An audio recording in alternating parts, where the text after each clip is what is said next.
20th of November, Rabbi Moore, Parsha Hashavua, Rashi, Chayei Sarah. Hello, Rob.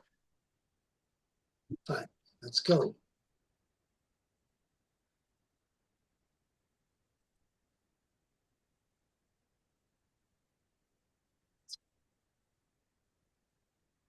Yeah, Mayor's not here. I haven't seen him yet. He was here this morning, though, so I expect him. Okay, there's a Hashem. Okay, we're in chapter 24.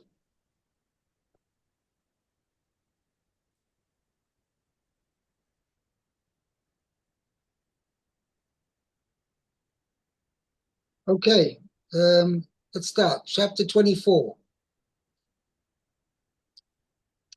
Avraham Zakein ba by Yamim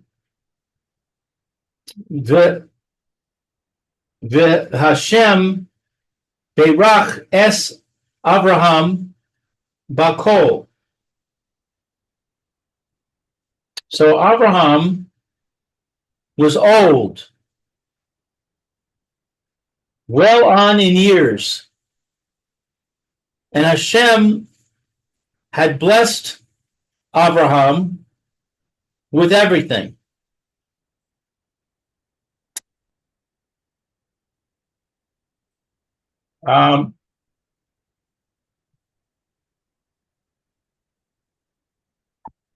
Rashi says, Berach es Avraham Bakol.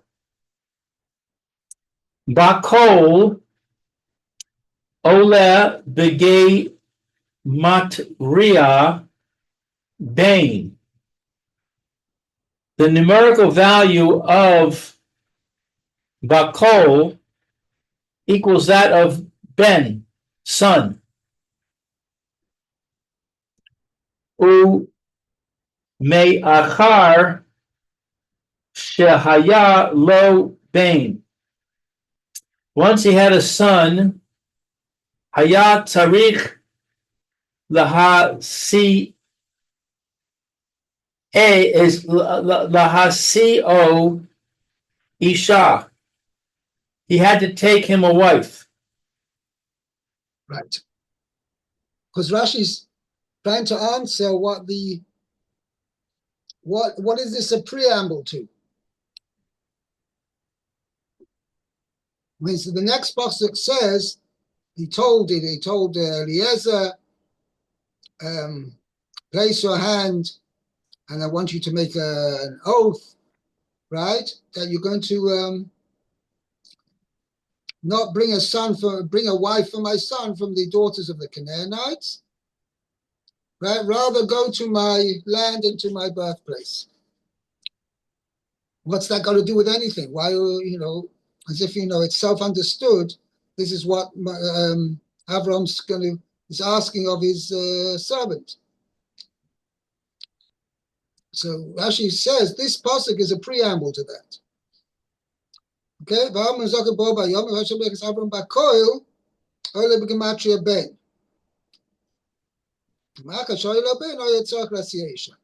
is it difficult according to this chat? So why didn't you say Hashem Beirach es Avram beben?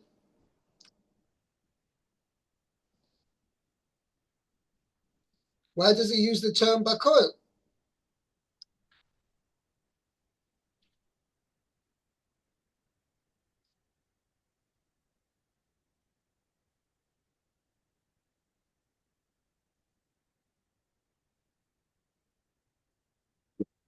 Yeah.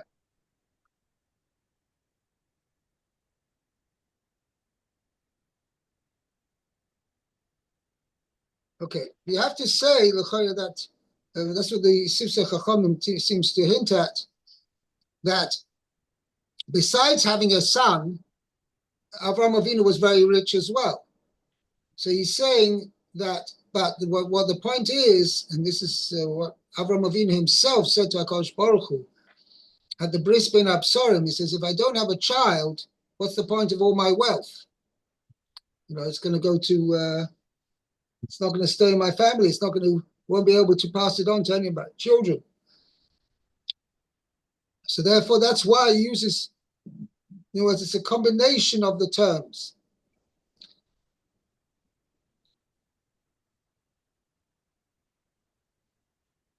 So in other words, Hashem blessed Abraham with a son, and in addition, also he had everything else as well. He had tremendous wealth. Okay, let's continue. Okay, Pasuk 2. Yeah. Vayomer Abraham El Avdo Zakan Beis O Ha Moshel B'chol Asher Lo Sim Na Yadcha Tachas Yarechi. Abraham said to his slave, Zakein Beso, the elder of his house. Zakan Beso. This is it's a smichus form. It's a conjunctive form. Therefore, Zakan Beso which means the elder of his household. That's what Rashi's point is going to point out. Okay. Who controlled all that was his.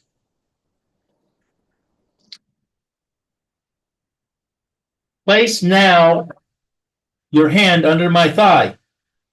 Yeah.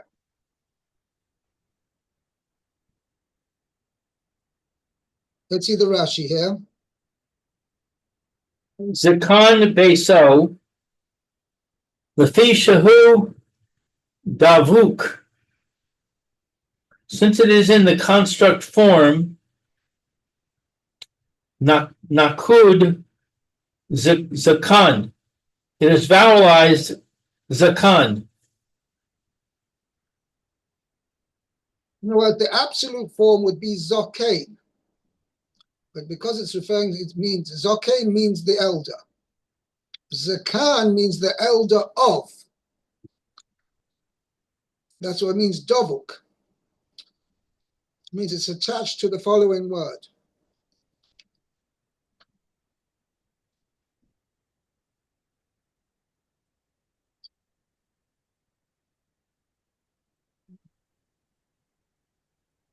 Okay? Yarehi, Lefi She Ha-Nishba. Because one who takes an oath, Tzarich Sheyitol Biyado, he needs to take into his hand Chayfetz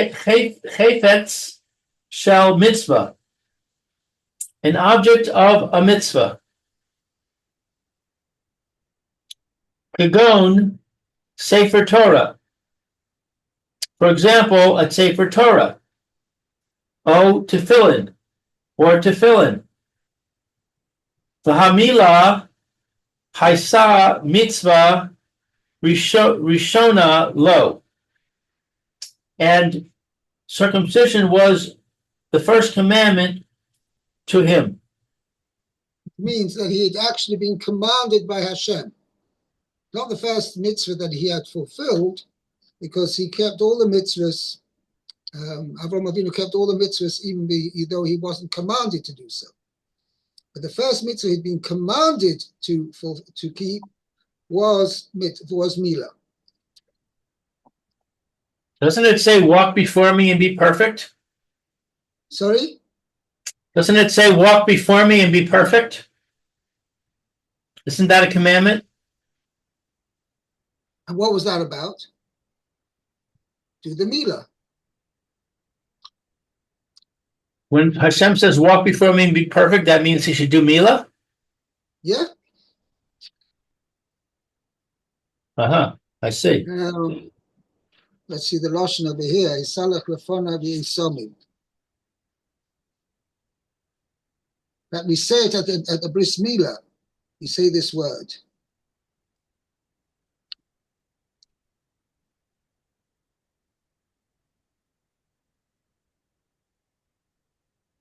Hisalech lefonai b'mitzvus mila v'dov hazeh tiyeh tomim. Shekol zman sha'or lebachor ato bal mum lefonai. Rashi on Parshas Lech Lecha, chapter 17, pasuk 1.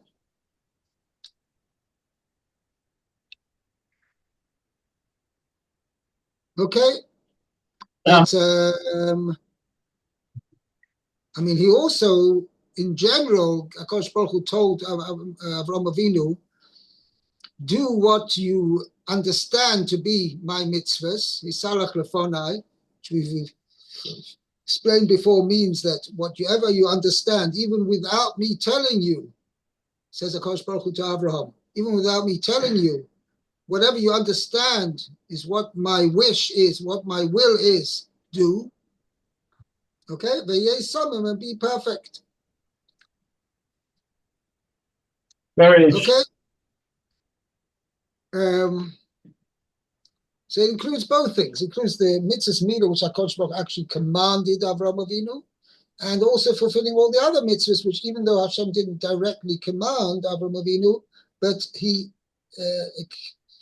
was, how should we say, very happy that he was carrying them out, because Avraham Avinu understood that this is the will of HaKadosh Baruch Hu. Okay? Yeah, but not love. Now she says, and it sounds like over here that he actually took hold, he told Eliezer to take hold of his part of his body on which he'd done the Milah.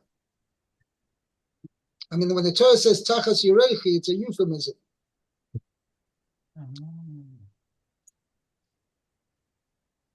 Yeah. Okay, let's go on. Meir, we've got a few psukim over here. The next Rashi is on Pasuk Zayin. But let's start with Pasuk Gimel. Okay, Gimel. V'asbiyacha b'Hashem. Ashbiyacha. Ash. So the shin. Ashbiyacha It actually b'Hashem. makes a difference in meaning. The asbiyacha means I will satisfy you. And the ashbiyacha means I will draw you to oath. Aha. Okay. V'Hashem Elokei Hashamayim v'Elokei ha'aretz asher lo tikach isha l'bnei mibinot haKnani asher anochi yoshev b'kirbo. Okay. So I guess this is, and I will swear by Hashem, the God of the heavens and of the earth, that you will not take a wife from the children of the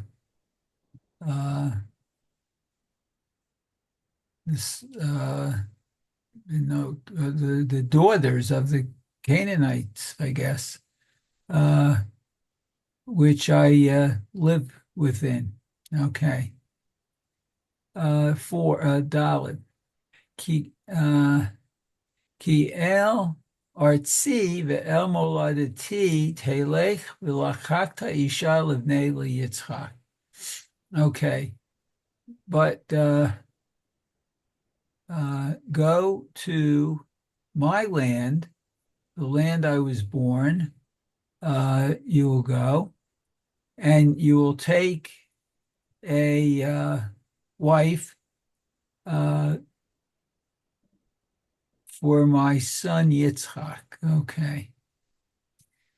Hey, Vayomer Elav, Eved Ulai Lo Toveh, Hayisha Lalechet Acharai El Haaretz Hazot Hehashev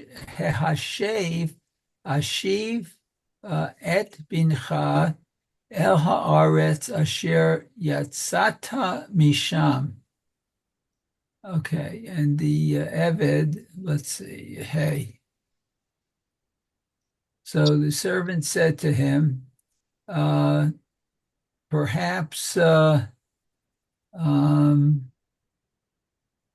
Toveh. The woman won't come after me. Acharai, to the Right. You won't land, come, to this you will not land. want to follow me, Follow right? me to this land. Okay. Should I take your son to the land which you left from there? From which you left, right? Okay. Now, Vav. it's interesting, by the way, it's interesting. What is Avram Avinu's insistence not to take from the Bnei Saknani?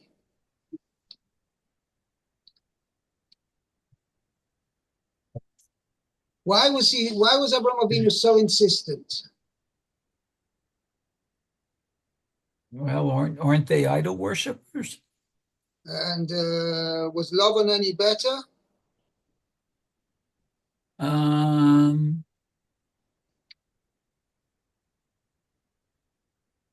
That's a good question. Well, it's not the question of what is Lavan any better, because he didn't know he was going to go to Lavan. He didn't say go to Lavan. He said go to this land. So you got to ask about the My whole. family. Go to my family. Well, he says, go to my land and to my birthplace.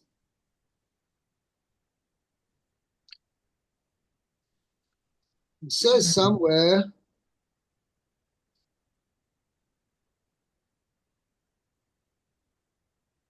and it doesn't say actually to my family. You're right.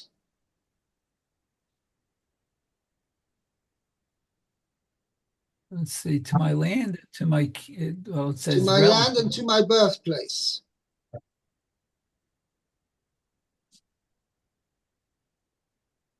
So the question is, were the people in his birthplace and his land any different than the Canaanites?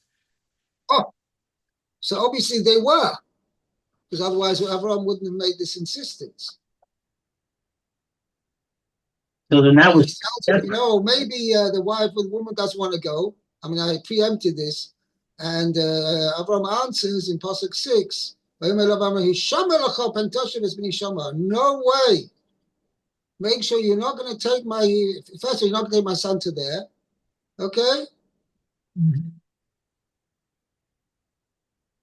Means Right. you'll find. And if the woman doesn't want to go, then you'll be absolved of my oath. And make sure, though, however, you don't take my son to there. That's out of it. That's out of the question. But why is it he says, I mean, Pasuk Gimel, he said, I make you swear that you're not going to take a wife for my son from the daughters of the Canaanites where I'm dwelling, to rather go to my land and to my birthplace. What's so wrong? And in fact, the Chazal say that Eliezer himself, right? He's the Avdei Zakan Beisa. We haven't, I forgot to fill you in on that. Okay, he's Eliezer. Okay, Avraham Avinu's prime disciple. Okay, Mhm. and the Chazal say that in fact Eliezer was a Canaanite.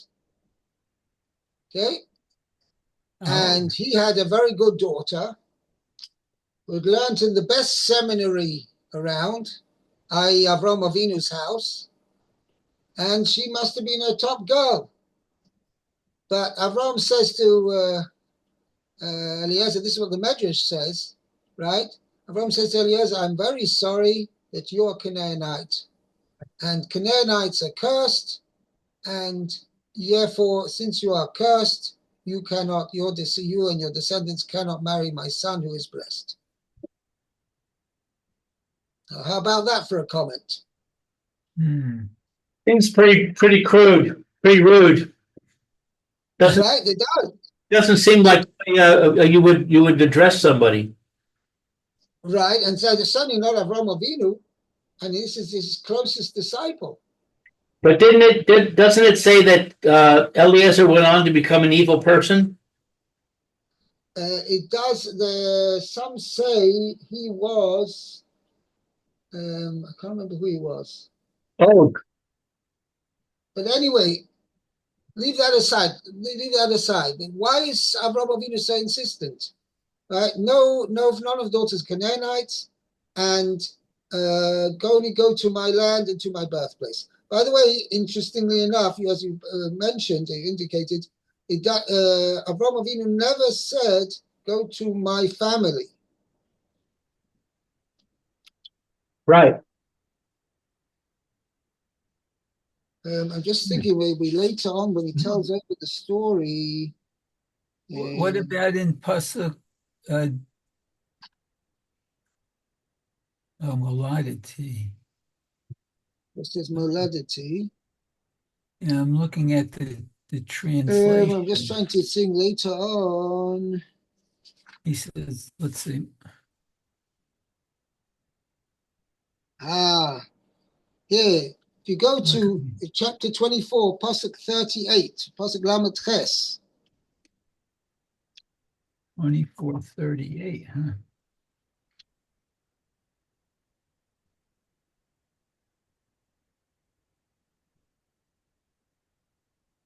Oh, yes. So it's let's see. 38 says, Imlo el beit avi telech ve'el mishpachti v'lachakta isha livni. So he says that he told him, you go to my father's house and to my family. So this is the first, it's a very good point. It's before that he didn't actually mention that. The Pasuk never mentioned it. Avraham said, go to my land and to my birthplace. Unless moladity means my family. Yeah, well, that's what our text translates it. The molodity it translates my kindred. Shall you go and take a wife? That's interesting. But there's nothing to indicate the source of that. So I also translate it as to my kindred.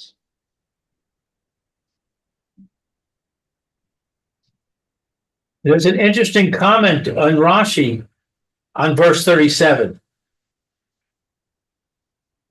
says, don't take a wife from the daughters of Canaanites unless you first go to my father's house. Right. Which implies that if you do first, that's what he says. You can take a wife from the Canaanites. Yeah, because that's an implication in Pasuk 41 over here, which Eliezer says over, and similarly, here we're going to come out Pasuk Ches. He says, if the woman doesn't want to go after you, you'll be absolved of this oath of mine, and just make sure you don't take my son back there. So what does it mean be absolved? Rashi says, on Pasuk Ches, Rashi's going to say, and take him a wife from the daughters of Ana Eshkol and Mamre, and even though they're Canaanites. Huh. Anyway, what I wanted to say as follows. We're going to see, and this is actually, in general, we explain what's going on over here. You see later that what does Eliezer do? He goes dutifully, he goes to the place, to Choron, the place where Avraham Avinu lived, okay? And he goes El Outzi, right? He goes to his land. But what's he do when he gets there? Now, l'chayra, according to what way the psukim imply, he told him to go to his family. So he should have gone. He says, "Excuse me, where does Besua live?" And they knocked on the Besuel's door, and he says, "You have any daughter to marry off?" That's what he should have done. Mm. What does he do? He goes to the well and he says, who's going to, I'm going to ask her for a cup of water, and she's going to bring an 18-wheeler and fill up the fill for my 10 camels. That's basically what happened. Okay? Right. And if she makes such an offer, she's the one. Anything less, right? It's only a 6-wheeler truck. That's not good enough. It's got to be that she's going to have to fill up all my 10 camels. That's if she offers that, then she's the one. Who's asking to do? Who asked Eliezer to make such a test? Where did he get that from? So I want to explain that this was the point. Why was Canaan cursed? Because Canaan was the son, the fourth son of Chom. And why did Chom receive this curse? Because he acted cruelly towards his father. The shaila is whether he actually castrated him or he just was immoral with him. But all whilst his father was asleep. Obviously, he was his father did not actively participate. Sorry? Did you just say Ham was the fourth son? No, Ham's fourth son, Canaan, was Ham's fourth son. Right. And he was cursed because Ham had caused Noach, had sterilized him, and therefore, as a result of that, Noach couldn't have any more children. He only had 3 sons and not 4. So therefore, this is Rashi, I'm quoting Rashi in Parshas Noach. So the Rashi says, therefore, Noach cursed Ham, his fourth son. Whereas you prevented me from having a fourth son, your fourth son is going to be cursed. So he cursed Canaan, not Ham. Correct. Ah. Why? Anyway, so Ham Eliezer was descended from Canaan. So why is he cursed Canaan when Ham was the one that did it? Why was Canaan cursed? Why is Noah cursing the wrong person? Yeah, obviously this was a curse to Ham as well. It was a punishment to Ham, that his descendants should be cursed. Why it was only Canaan and not the other ones, I don't know. I'm not sure. One has to delve into that whole concept over there. Why only Canaan? I heard that there's a midrash that says that Canaan was the one that actually did it. Could be. That could be. Anyway, either way, the point was that the curse came as a result of Ham having this trait of cruelty into him. What he did was a tremendously cruel act. Okay? And we know that Avram's byword was chesed, kindness.